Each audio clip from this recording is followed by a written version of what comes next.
Mighty Marvel Show. I'm Paul and West Coast Avengers. Today I'm going to talk about the West Coast Avengers. I'm going to build my ultimate West Coast Avengers. And why is it the ultimate West Coast Avengers? Well, just because it's my West Coast Avengers.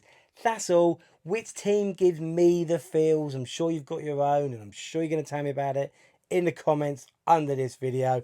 But I'm going to put together my Marvel Legends West Coast Avengers team.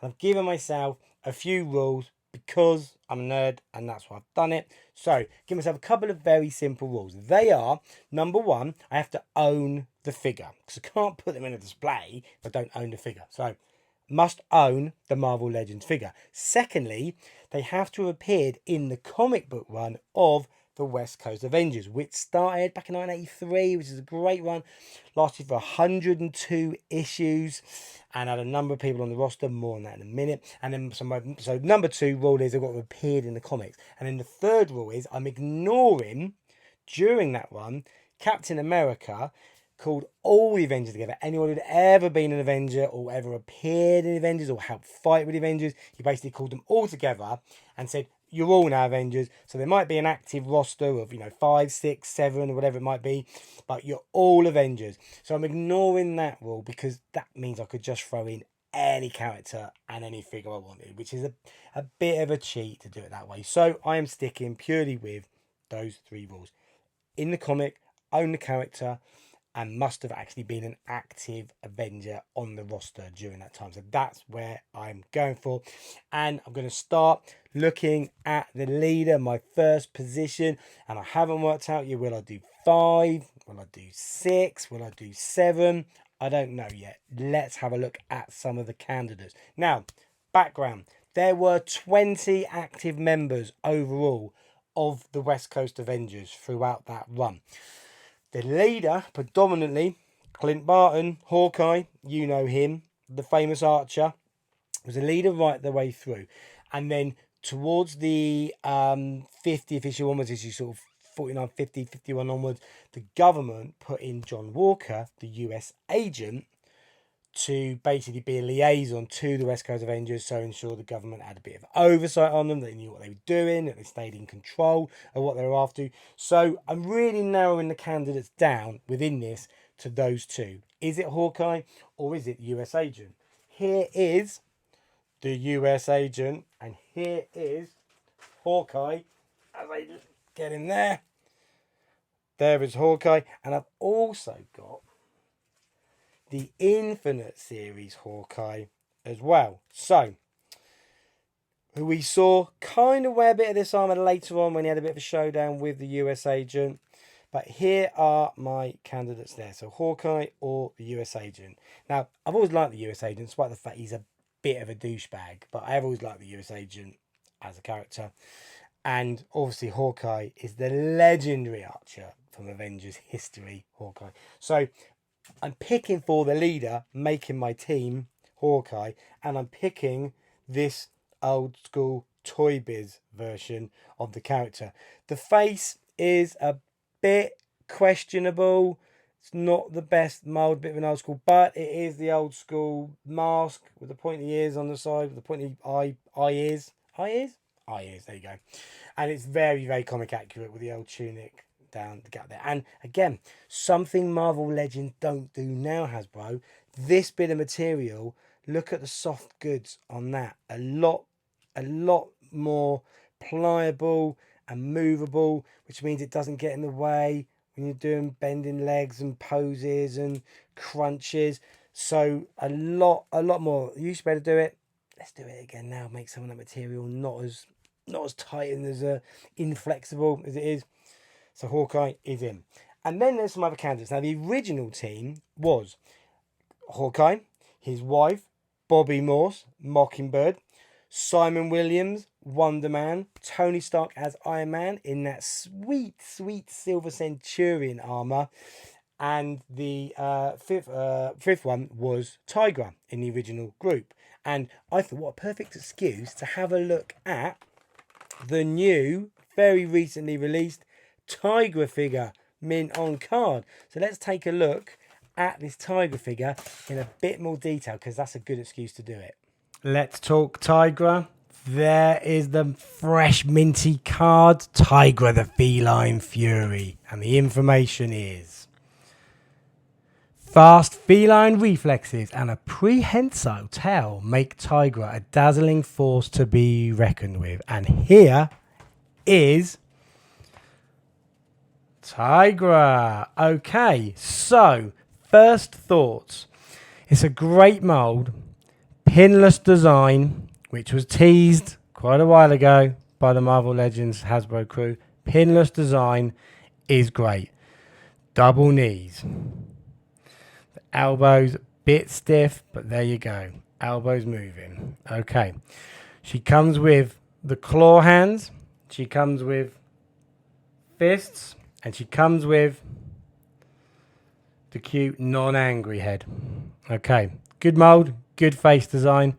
Hair's good. Could have done maybe being a bit lighter, not so rigid potentially, and then it would have had a bit of give in it. That's always the trouble with these characters. But she has no high shoulders or collars or capes on this one, so it means that the head movement is quite good. And I've put the angry head on Tiger at the moment with a wild flailing hair, which is very, very cool.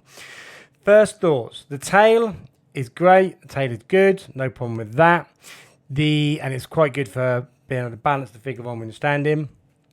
She is very orange. This is a seriously orange figure. You can see really, really bright. That's fine. We're talking about comic books. We're talking about the mid-80s where everything was bright and wild and neon effects. So that's okay. But gripes. I would have liked, if you see him on the shoulder, you have this almost sort of fur, rough pattern to it, which is great. But why not have that everywhere else? The difficulty I find it's just too smooth.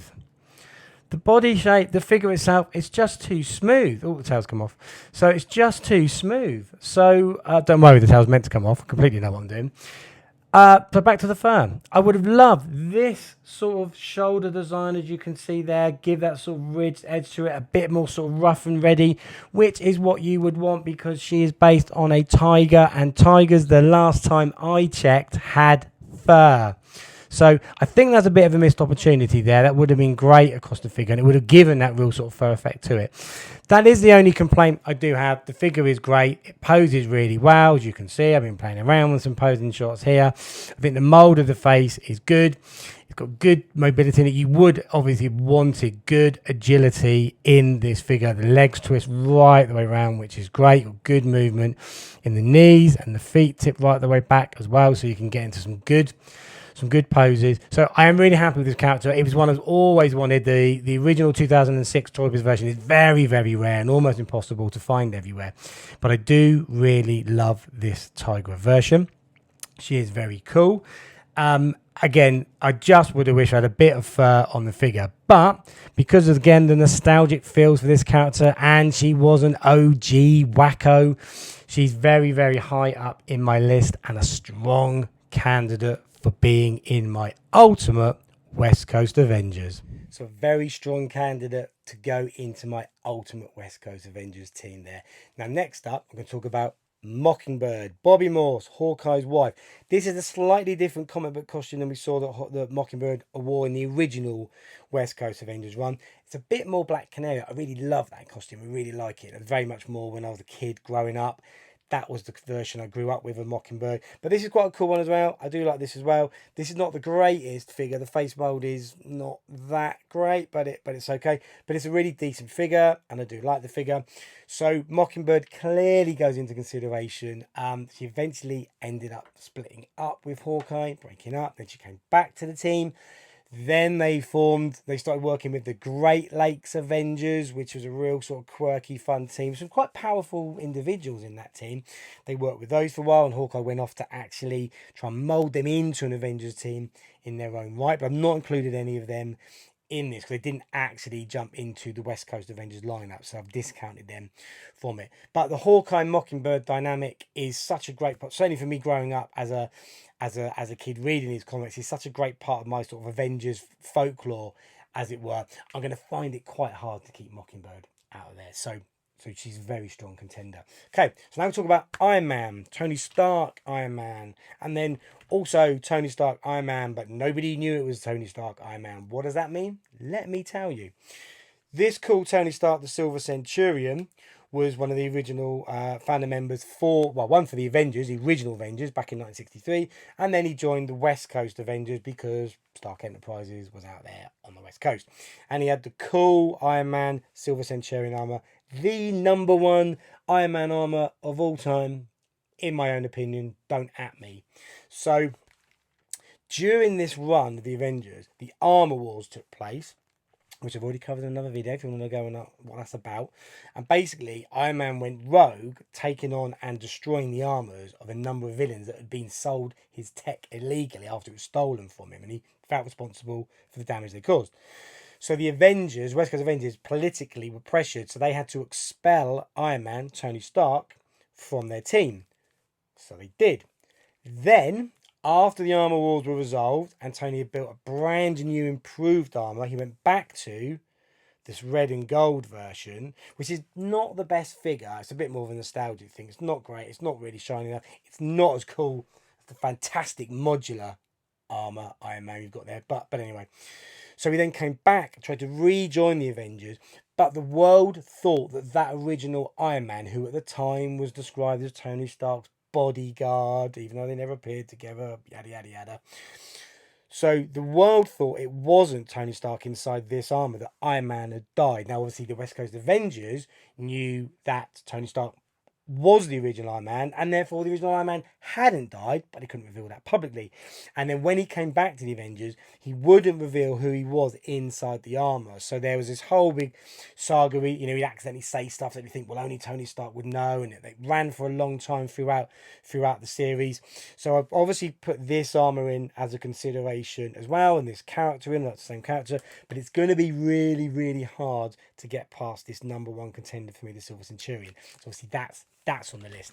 Now, the fifth OG Wacko, which is what they're called, the West Coast Avengers, the Wackos, was Wonder Man, Simon Williams, who gave life to the brain patterns of the Vision via Ultron, which tied him into the Scarlet Witch. See what I've done bringing all these characters into it now? So Simon was one of the original Avengers. He was a Hollywood actor. He's quite a big celebrity. Bit of arrogance, bit of ego about him. Used to clash a bit with Iron Man, but really cool character. I loved this costume. I thought this was very, very simple. Great cosplayers costume. Quite simple to do. Then about issue 12, they gave him this ridiculously, he wanted to be more superhero-y and even more Hollywood. They gave him this ridiculous green and red thing with like a rocket pack on the back, which was a nonsense because he could fly.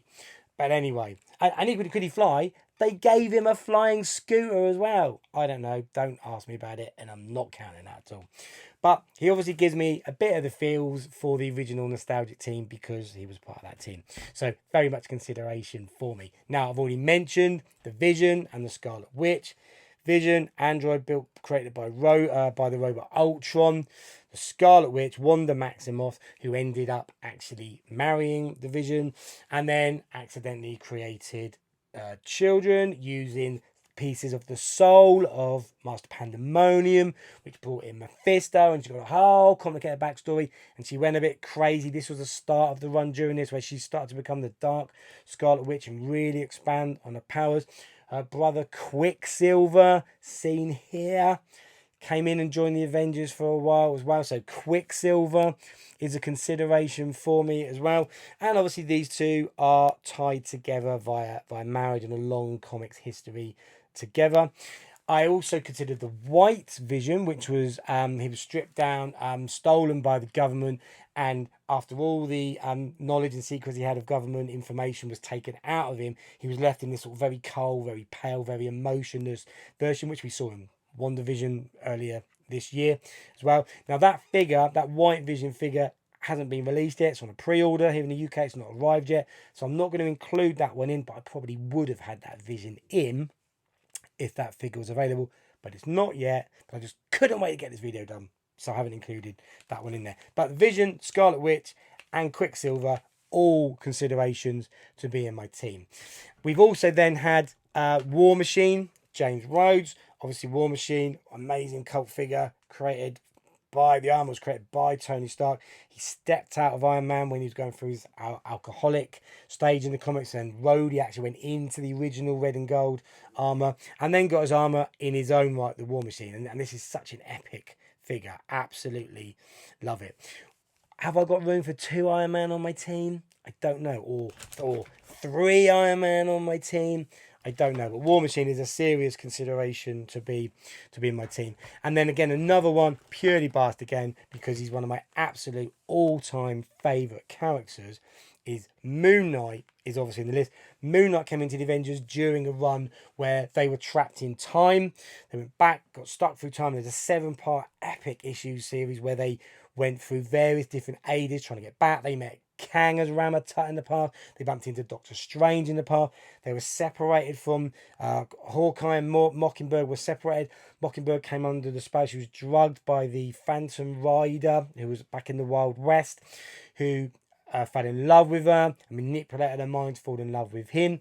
And she ended up in a did she kill him, didn't she kill him epic storyline, which eventually drove a wedge between her and Hawkeye, as he couldn't really get past the fact that they'd had a relationship, inverted commas. He really struggled with that, and that was one of the catalysts for them breaking up. So Moon Knight became a tie to the West Coast Avengers. I love Moon Knight's character. He's so cool. The things I kind of have in my mind against whether I do or don't include Moon Knight are the fact that I see him more as a street level New York, dark, undercover of night, fighting in that sort of much more darker sort of urban environment than the cool sun, glamour, and forestry and beaches of the West Coast. So that's one of the things in my mind. I'm thinking, do I include him? Do I not include him? That's my list of candidates. Now I'm going to think about who's going in. You do the same. Okay, after a tough time deliberating and thinking it through, I've made my decisions using the current trend that's going around on Instagram, the 5-figure handshake challenge. There you go. My team, I've selected Hawkeye as leader, and I've gone for the original Toy Biz comic accurate version. We've got Mockingbird in there, Bobby Morse. I could not have her in there. I've got Iron Man, Tony Stark, Silver Centurion armor, Simon Williams as Wonder Man, and Greer Nelson, the feline fury that is Tigra. So I've gone with 5. That's my lineup. And the reason for that is it just gives me all the feels for that nostalgia. When I first started reading the West Coast Avengers, I was a huge Avengers fan anyway. So to then get this spin-off comic with these cool, bright, colourful characters in a completely different setting, I've just fallen back into that nostalgia. So the 5 OG West Coast Avengers, they're the 5 wackos that are making my team.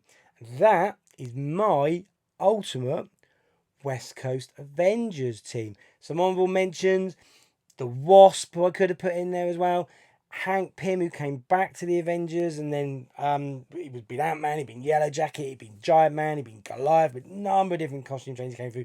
Honourable mentions for them because they were great in the run as well. But I think of them very much as original Avengers. So it's the 5 OG wackos that make my team. That's my lineup. But what's yours? I'm sure you've got a different lineup. You might have the same. Let me know. Stick it in the comments. Tell me what you think. Do you love the West Coast Avengers? Of course you do. Why wouldn't you? That's it. Like, subscribe, do all the things you normally do. Check out all my other videos. Thanks for listening. Thanks for watching. Hope you go and enjoy this Marvel Legends video about the West Coast Avengers. See you next time.